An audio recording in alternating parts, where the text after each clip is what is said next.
बहुत बहुत स्वागत है मेरे चैनल में आपका। दोस्तों, जैसा कि थंबनेल के ऊपर दिखाया गया है, top 10 exchange based tokens with price prediction. तो दोस्तों, हम जो आपको बताएंगे कि टॉप 10 एक्सचेंज बेस्ड के टोकन कौन से हैं, और एक टोकन और अलग से मैं बताऊंगा जो डिसेंट्रलाइज एक्सचेंज का टोकन है, और वो फ्यूचर में काफी अच्छा एक प्रोग्रेस दिखा सकता है।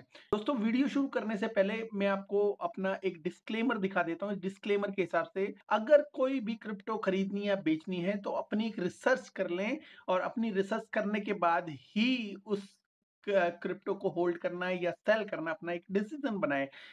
तो फ्रेंड्स, सबसे पहला जो टोकन है उसका नाम है बाइनेंस कॉइन। तो बाइनेंस कॉइन एक ऐसा टोकन है जो हर एक ट्रेडर को, हर एक जो पर्सन है क्रिप्टो इंडस्ट्री के अंदर, वो इस टोकन को, कॉइन को जानता है, और इसकी यूटिलिटी के बारे में भी अच्छी तरह से उसको पता है कि ये फ्यूचर में अच्छा खासा जा सकता है। इसकी यूटिलिटी भी बहुत अच्छी है। करंट वैल्यू जो है वो $682 के आसपास है आज की डेट में।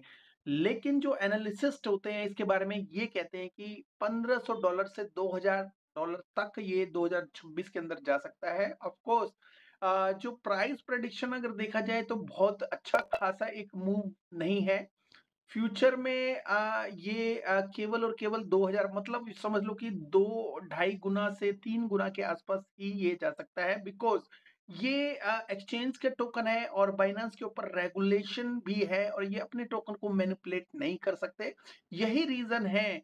इसका जो प्राइस जो है काफी अच्छा खासा एक लेवल के ऊपर है और ज्यादा फ्लक्चुएट नहीं होता। लेकिन मे बी बुल रन के अंदर ये अगर फ्लक्चुएशन आई तो $2000 तक या उसको क्रॉस करता हुआ दिखेगा। तो दोस्तों, सेकंड जो टोकन है वो है okay B token. Okay X exchange का ये टोकन है, और इसकी जो मार्केट कैप है इस वक्त 3 बिलियन के आसपास है। तो दोस्तों, 3 बिलियन एक अच्छा खासा मार्केट कैप होता है। असलियत तो ये है, जो अच्छे अच्छे जो एक्सचेंजेस के टोकन है उनकी मार्केट कैप पहले से ही बिलियंस के अंदर है। तो मैं ये नहीं कह रहा कि इन टोकन्स के अंदर आप रह सकते हो या नहीं रह सकते। बस ये है कि आपकी नॉलेज में होना चाहिए कि ये जो टोकन है पोटेंशियल कितनी है, ताकि अपना एक फैसला, डिसीजन बना सको। बिकॉज इन टोकन्स का जो फ्यूचर में एक स्ट्रॉन्ग मूवमेंट देखने को मिल सकता है। स्ट्रॉन्ग मूवमेंट मूवमेंट मतलब क्या है, एक्चुअल में जो मार्केट कैप और जो है इसका जो सर्कुलेशन सप्लाई एक नंबर होते हैं। रियल जो पोटेंशियल होती है इन्वेस्टर के बाद ही पता चलती है। अभी फिलहाल ओके बी का जो प्राइस है वो $51 के आसपास है। लेकिन फ्यूचर में इसका जो प्राइस है 120 से $150 तक देखने को आराम से मिल सकता है। मतलब इतनी लंबी चौड़ी जो है ना प्राइस प्रेडिक्शन नहीं है कि बहुत ज्यादा एक्स मिल जाएंगे। 100x बड़ा मुश्किल है। लेकिन अगर बुल रन आया तो यहाँ से ये 5x भी देखने को मिल सकता है। कुछ टोकन है वो 10x भी देखने को मिल सकते हैं। बिकॉज जो एक्सचेंज के टोकन है वो टाइमली जो फीस को जो बर्न करते हैं, उससे जो इनकी जो सर्कुलेशन जो सप्लाई है काफी कम हो जाती है, नीचे घटती जाती है। नेक्स्ट टोकन का जो नाम है वो है हुबी ग्लोबल का टोकन। हुबी ग्लोबल का टोकन जिसका जो शॉर्ट नेम है HT है, मतलब हुबी टोकन। तो हुबी टोकन जो फ्यूचर में बहुत एक अच्छा रन दिखा सकता है। बिकॉज ये जो एक्सचेंज एकदम क्लीन है, इसकी जो सर्विसेज है वो काफी अच्छी है, और इसका जो मार्केट कैप है वो भी 52 मिलियन के आसपास है। तो 52 मिलियन और बिलियंस में जाने में इसको टाइम नहीं लगेगा। बिकॉज एक्सचेंजेस की सर्विसेज और एक क्लीन एक्सचेंज है, और कई लोग बहुत लॉन्ग टर्म से यूज कर रहे हैं। मुझे ये नहीं लगता कि इसके अंदर कोई बड़ी हैकिंग वगैरह का कोई न्यूज कभी आई है। अभी 33 सेंट है, तो ये $2 क्रॉस करता हुआ दिखेगा बुल रन के अंदर। तो $2 से हम जो इसका जो ग्रोथ लगाते हैं कि मतलब 8 से 8 के आसपास लगाते हैं दोस्तों। और क्योंकि 5x तो ये नॉर्मल सिनेरियो में जा सकता है, लेकिन अगर बुल रन आया तो ये 8x भी देखने को मिल सकता है। मतलब $2 को भी तोड़ता हुआ दिख सकता है फ्यूचर में। नेक्स्ट जो टोकन है उसका नाम है KCS, KuCoin एक्सचेंज का ये टोकन है। इसकी खुद की ब्लॉकचेन है, जैसे BNB की अपनी ब्लॉकचेन है। तो कहीं ना कहीं इसको जो देखा जाता है, जहां जहां BNB को देखा जाता है वहां वहां KuCoin को भी देखा जाता है। अब रिसेंट में एक एग्जांपल दे दूं मैं आपको दोस्तों। नेक्स्ट जो टोकन है उसका नाम है KCX, KuCoin एक्सचेंज का टोकन है ये। तो कुकोन एक्सचेंज की अपनी एक ब्लॉकचेन है, उसका जो ब्लॉकचेन के ऊपर जो रन उसको पावर करता है वो है केसीएस टोकन।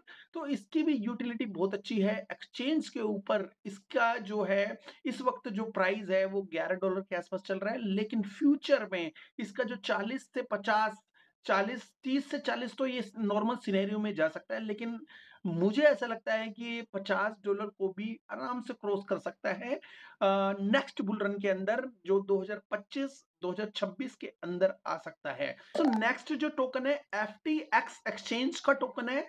इसको FTX टोकन बोला जाता है और इसका शॉर्ट फॉर्म जो है FTT है।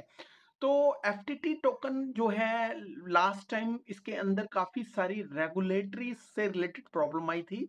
इसके ऊपर जो है बहुत सारा डेप्थ है, वो धीरे धीरे चुका रहा है। जैसे जैसे ये चुका रहा है वैसे वैसे इनके टोकन्स के अंदर पोटेंशियल बढ़ती जा रही है। ये भी बता दूं, ये वो वाली एक्सचेंज है जो जो सबसे पहले जो लीवरेज टोकन लेके आए थे।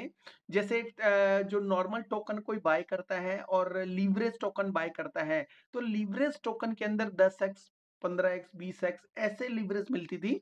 मतलब एट ऑटो लीवरेज मिलती थी, उसे फ्यूचर्स खेलने की जरूरत नहीं होती थी। ठीक है, तो सबसे पहले जो लेके आने वाला था FTX एक्सचेंज, जिससे वो बहुत ज्यादा फेमस हुआ था। लेकिन उसके उसके बाद जब बाइनांस ने काफी सारे मैसेजेस करे और उसके बाद जो है इनकी आपस में कुछ मनमुटाव हुआ, उसके बाद जो FTX एक्सचेंज है धीरे धीरे क्रैश करा और काफी यूजर का जो पैसा फंड यहाँ पे फंसा, जिसकी वजह से इसका जो टॉप लेवल पे जाना थोड़ा सा नामुमकिन हो गया।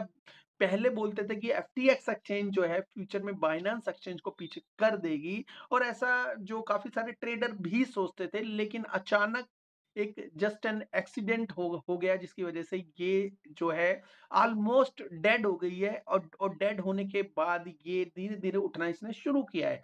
नेक्स्ट टोकन का नाम है क्रोनोज, CRO इसका शॉर्ट फॉर्म है, और इसकी एक्सचेंज है crypto.com। इसकी मार्केटिंग स्ट्रेटेजी और जो इसका जो प्राइस प्रेडिक्शन है वो 30 सेंट के आसपास जा सकता है, लेकिन अच्छे सिनेरियो में ये 50 सेंट को भी क्रॉस करके $1 तक भी जा सकता है फ्यूचर में।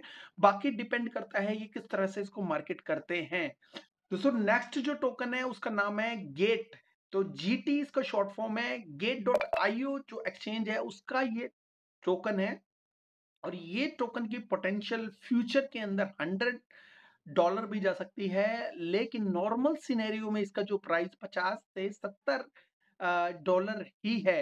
बिकॉज बहुत सारे टोकन मार्केट में आ रहे हैं। अब गेट.io एक्सचेंज बड़ी जबरदस्त है। इंडियन जो रेगुलेशन के अंदर नहीं आती, लेकिन कहीं ना कहीं इसकी जो पोटेंशियल है बहुत अच्छी खासी है। नॉर्मल सिनेरियो में 3 से 4x, लेकिन अगर जो अच्छा बुलरन का जो है दौर आ गया, तो ये इसका जो $100 के ऊपर ये टोकन जा सकता है। फिलहाल जो इसका जो मार्केट कैप है 2 बिलियन के आसपास है। जैसा मैंने बताया ऑलरेडी कि बड़ी बड़ी एक्सचेंज है बिलियंस के आसपास, बिकॉज वो फीस जनरेट करती है। फीस सारी जो जाती है इनके अपने टोकन में जाती है। गेट.io एक्सचेंज जो है तो बड़ी जबरदस्त और बहुत ही ज्यादा यूज होने वाली एक्सचेंज है। इसके ऊपर मोस्ट ऑफ द टोकन्स इसके ऊपर लिस्ट होते हैं, और जो है MEXC और गेट.io इसके ऊपर वो टोकन होते हैं जो किसी भी एक्सचेंज के ऊपर नहीं होते। मतलब सबसे पहले जो यूजर होता है, जो भी ट्रेडर होता है, जो भी क्रिप्टो प्रोजेक्ट के ऑनर फाउंडर होते हैं, वो सबसे पहले गेट.io या मैक्सी एक्सचेंज को चुनते हैं अपने टोकन को लिस्ट करने के लिए। नेक्स्ट टोकन की तरफ चलते हैं। नेक्स्ट टोकन का जो नाम है बिटगेट टोकन। बिटगेट एक्सचेंज का टोकन है, और इसका जो प्राइस इस वक्त जो है $5 के आसपास चल रहा है, और फ्यूचर में ये $15 से $20 इजिली ग्रैब कर सकता है। और अगर सिनेरियो अच्छा आ गया तो ये यहाँ से 10x भी जा सकता है। डिपेंड करता है कि इसका जो इसके ऊपर प्रेशर कितना है बुलरन के अंदर। तो बुलरन के अंदर ये जो टोकन है अपनी रियल पोटेंशियल दिखा सकते हैं। बिकॉज इस बार जो है अ, जो एक्सपर्ट ये बोलते हैं कि मतलब ये जो बुल रन है ये जबरदस्त आने वाला है, बिकॉज स्टॉक का भी पैसा और गोल्ड का भी पैसा इसके अंदर आएगा, और इथेरियम का जो प्राइस है बहुत अच्छा जाएगा। इथेरियम से जो टाइड अप बहुत सारी एक्सचेंजेस हैं, बहुत सारे जो टोकन है, बहुत सारी ब्लॉकचेन है, इनडायरेक्टली और डायरेक्टली जो है इथेरियम से टाइड अप है। तो ये सब जो है सिनेरियो, बहुत अच्छा सिनेरियो, बहुत बड़ा, बहुत स्ट्रॉन्ग सिनेरियो आपको नेक्स्ट बुल रन के अंदर देखने को मिल सकता है। तो 10x के आसपास ये token, Bitget token, I think easily जा सकता है। मतलब 10x देखा जाए तो नॉर्मल सिनेरियो में 20-25 डॉलर के आसपास, लेकिन अगर बुल रन का प्रेशर आया तो ये $50 के आसपास ये देखने को मिल सकता है। MEXC एक्सचेंज जो इस वक्त जो है ग्लोबल एक्सपेंशन में जुटी हुई है जबरदस्त तरीके से, लेकिन ये बहुत कम जो है जो कंट्रीज के अंदर रजिस्टर्ड है को, लेकिन काफी रिस्की एक्सचेंज है। कभी भी अगर ये एक्सचेंज के ऊपर कोई दिक्कत आई या कुछ भी है, अगर किसी का फंड अटका या कुछ भी है, तो बहुत बड़े पैमाने पे अटकेगा। वैसे इस एक्सचेंज की जो सर्विसेज है बहुत अच्छी है, और ये फ्यूचर के अंदर 7 से $10 आराम से जा सकता है। दोस्तों इस वक्त इसका जो प्राइस है वो $2 के आसपास है, लेकिन अगर बुल रन का जो सिनेरियो आया तो इसका जो प्राइस है जो अच्छा खासा जा सकता है। मतलब अच्छा खासा मतलब ये जो है $20 के आसपास भी जा सकता है। नेक्स्ट जो टोकन है, one of the best token है, और वो डिसेंट्रलाइज एक्सचेंज का टोकन है। एक्चुअली एक्सचेंज का तो टोकन है, लेकिन डिसेंट्रलाइज एक्सचेंज का टोकन है, और इसकी पोटेंशियल जितने भी टोकन मैंने आपको बताए उनसे सबसे ज्यादा हो सकती है फ्यूचर में। ऐसा कोई परफेक्ट, कोई ऐसा सिनेरियो अभी लगता नहीं है, लेकिन फ्यूचर में ऐसा हो सकता है, बिकॉज इसकी जो मार्केट कैप है केवल 255 मिलियन के आसपास है। और 255 मिलियन के साथ साथ अगर इसको फ्यूचर में इसको प्रेडिक्ट करते हैं तो कितना इसका जो प्राइस जा सकता है दोस्तों, इस एक्सचेंज पैनकेक जो स्वैप मतलब केक का जो प्राइस है फ्यूचर में, यहाँ से आराम से 40x या 30x टू 40x ये जा सकता है। सेंट्रलाइज एक्सचेंज का तो टोकन नहीं है, लेकिन डिसेंट्रलाइज एक्सचेंज का ये जो टोकन है, और फ्यूचर में अच्छा क्यों जा सकता है। जब ये टोकन फर्स्ट बुल रन के अंदर आया था तो इसने अच्छा खासा किया था, लेकिन साथ ही साथ इसके ऊपर जो काफी अच्छी खासी बर्निंग भी थी। बर्निंग होने की वजह से तो ये टोकन जो है उतनी पोटेंशियल नहीं दिखा सका जितनी इसको दिखानी चाहिए थी। काफी सारे लोग स्टेकिंग के अंदर फंस गए, और वहां उनको एक जो है बैक टू द पवेलियन वाला रेट मिला। ठीक है, ये लोग क्या करते थे, इसको स्टेक करते थे, लेकिन स्टेकिंग के साथ साथ इन्फ्लेशन का भी असर होने की वजह से उनके टोकन का जो प्राइस एप्रिसिएशन हुआ भी और नहीं भी।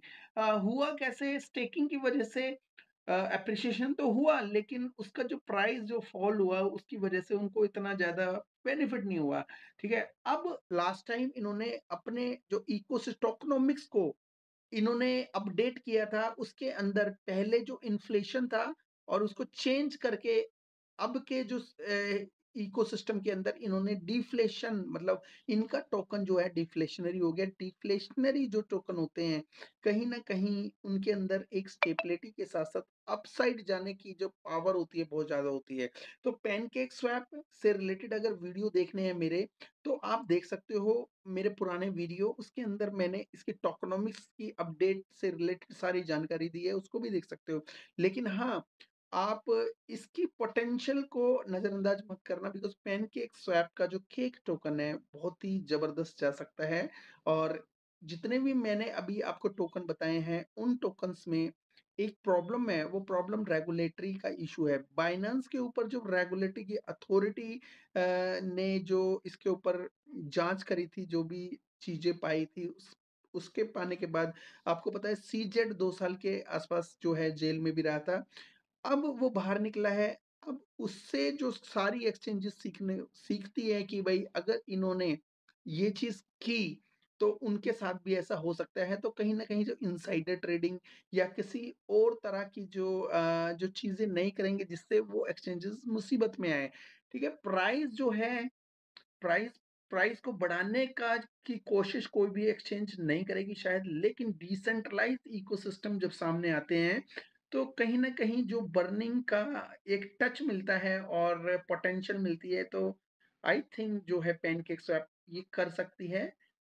ये बेटर है दूसरे एक्सचेंजेस से बिकॉज ऑफ बर्निंग एंड इसकी नई टोकनोमिक्स की वजह से। एनीवे ये छोटा-सा वीडियो था दोस्तों। आई होप ये वीडियो आपको अच्छा लगा होगा। मेरा फ्री ग्रुप का लिंक है, उसको आप जॉइन कर सकते हो और कोई भी किसी भी तरह का कोई क्वेश्चन है वो मेरे से पूछ सकते हो। एनीवे ये छोटा-सा वीडियो था। अगर ये वीडियो आपको अच्छा लगा हो तो प्लीज़ लाइक एंड सब्सक्राइब करिएगा। Thank you very much.